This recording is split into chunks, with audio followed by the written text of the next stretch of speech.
a video on some ragu. So I'm rendering fat down to make beef chicken, cooked chips and all that kind of stuff. And I noticed that quite a lot of the fat came with bits of meat on it.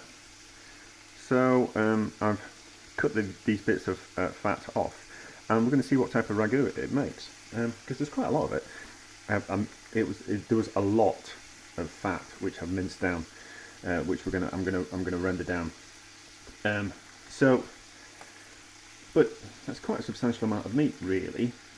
So it's a kind of scrappy bit. So I suppose if you've got a dog, you just feed it to the dog. But I was kind of thinking, let's fry it off, render some of the excess fat out of it. I suppose I should have cut more fat off than I did. But we'll fry it, get a bit of colour on it, render some of the fat out of it, and then we'll slow cook it in some cheap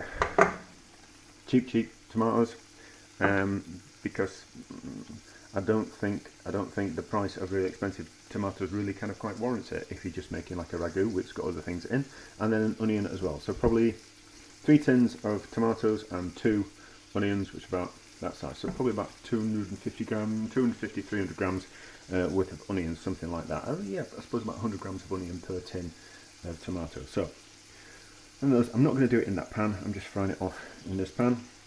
And any kind of residual bits at the bottom, what we'll do is we'll start cooking the onions off in the bottom of there, and then it'll pick up any residual bits of meat, so we won't lose any kind of flavour. But and then we'll so different pan. Onions will be slightly sweated down in the fat, drain off the excess fat, add the meat and the tomatoes and the cooked onion to another pan, bring it up to the boil, and then slowly simmer for about 3 or 4 hours until the meats fall into bits. And then what we'll be able to do is be able to pick through the meat, pull out the meat, and kind of get rid of all those kind of bits that no one really kind of wants to eat, probably apart from me and the dog. So we'll see how it turns out. It's fat and meat from different parts of the animal, so some of it might even be something like from near like the sirloin, and some bits will be from like the flank, and some bits will be from part of the chuck or the brisket, but we'll just kind of see. So they'll kind of need different amounts of cooking, but it won't matter because it's going to cook for 4 hours, and then we'll see how it turns out. Out of interest, I'm not sure how people will get scratchy bits of meat like this, but they might be able to. Don't know. But I suppose it's better than just mincing it up and turning it into something else, isn't it? Meat's fried. I'll get a bit out of it. So meat's fried, fat's rendered out of lots of it. There's going to be more fat that comes out of it, but that'll just kind of add to the niceness of the ragu. And then I switched frying pans. Well, I've used 2 frying pans, but just using the juice from some of the tomatoes just to get the juicy bits off the bottom, and then I fry the onions just a little bit just to get them going, and then juice in, and then slowly up to the boil, and then as soon as it's just about to boil, just a really slow simmer on the back of the stove on the lowest setting that you can go. Lid partially on for 3 hours until everything is reduced down, and the meat and the connective tissue and what else would you call it? Connective tissue, and if there's any kind of tendons in there, all that kind of gristly stuff, until it's all nice and broken down, and then we'll have a look at it. So the thing is, I've had thoughts about simmering things, so this could be a bit of a wisdom type of thing. It's very difficult to get the temperature right in a pan that you're cooking meat in and other things, because it takes a while for the temperature to get right into the centre of the meat.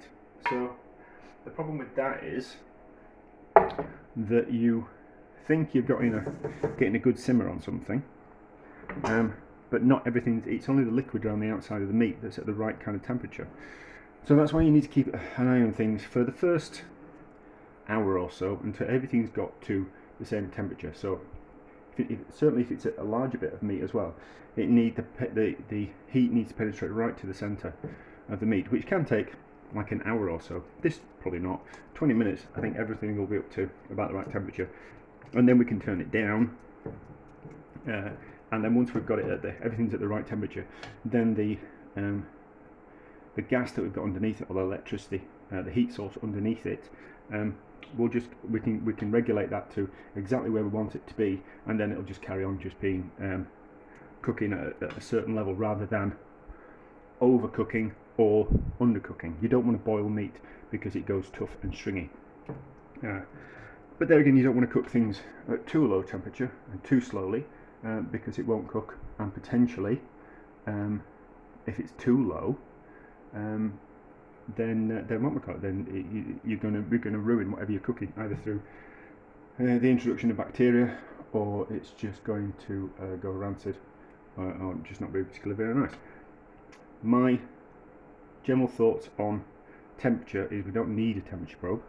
The food hygiene people would disagree with me profusely, but I think if something's just a little bit, bubbles are a good indicator. So small little bubbles coming to the top is a good indicator that something's at the right temperature, and it's certainly above 75 degrees.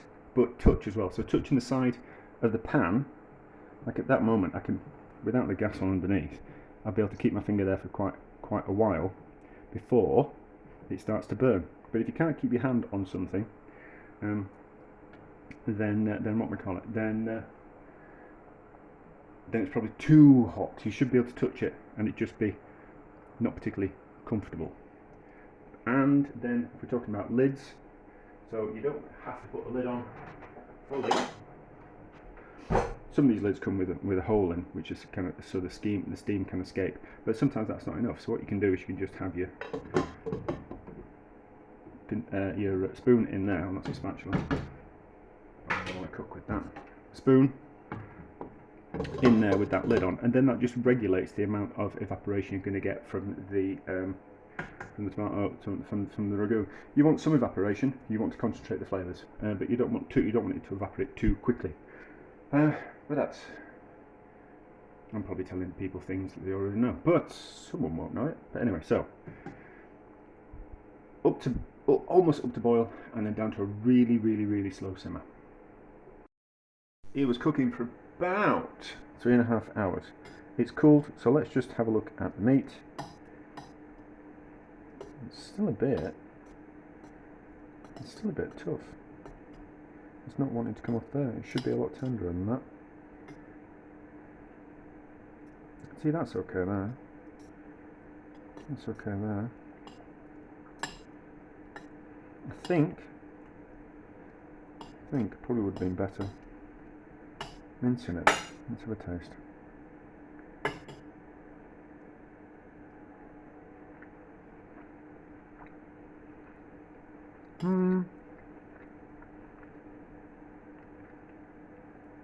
It's alright. It's alright. But I think I would have been better mincing it. And then, I think making a ragu with a big piece of meat is all very well.